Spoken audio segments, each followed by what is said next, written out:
O Evangelho em 3 minutos, com Mário Persona.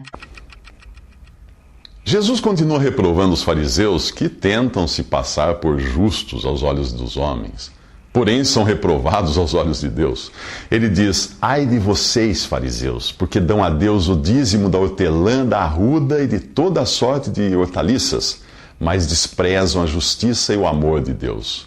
Vocês deviam praticar estas coisas, sem deixar de fazer aquelas. O dízimo fazia parte das ordenanças dadas a Israel, e na época dos evangelhos vigora o judaísmo, não o cristianismo. A igreja só seria criada no capítulo 2 do livro de Atos dos Apóstolos, e é nas epístolas, e não na lei, que nós encontramos instruções para a vida e adoração cristãs. Nas epístolas você encontra a doutrina dada à igreja, o povo celestial de Deus, e nela não há dízimos, e sim ofertas voluntárias. Para o cristão também não há templos, altares, orquestras, dias santos, vestes cerimoniais, alimentos impuros e tantas coisas que a cristandade importou do judaísmo, ignorando a carta aos Hebreus que manda os cristãos se apartarem do antigo culto judaico. Ali diz: temos um altar do qual não tem direito de comer os que ministram no tabernáculo, ou seja, os participantes do judaísmo. Considerando que Jesus também sofreu fora das portas da cidade, a exortação é para que saiamos até ele, fora do acampamento ou do sistema religioso judaico. Isso está em Hebreus 13, versículos 10 em diante.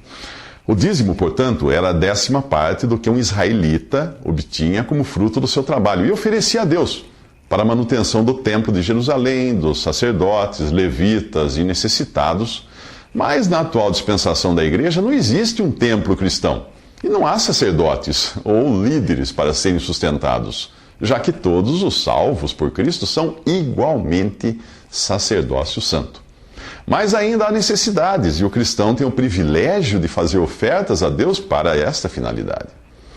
Porém, o foco do que Jesus está dizendo aqui não está especificamente no dízimo, e sim na má fé dos fariseus, que davam religiosamente o dízimo até das coisas de menor valor, porém desprezavam a justiça e o amor de Deus, vivendo para a satisfação própria.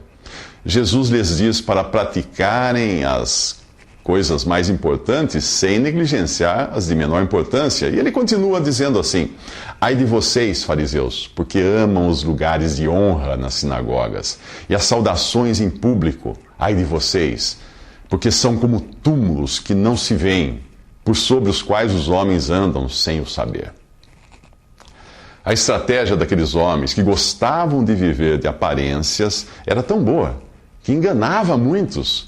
Passar por eles era o mesmo que caminhar sobre túmulos camuflados, sem perceber estar pisando em esqueletos ressequidos e sem vida. Mas o pior ainda estava por vir. Aqueles peritos da lei tinham se apoderado da chave do conhecimento. Que chave é essa? Você saberá nos próximos 3 minutos. Visite 3minutos.net. Dúvidas? Visite respondi.com.br.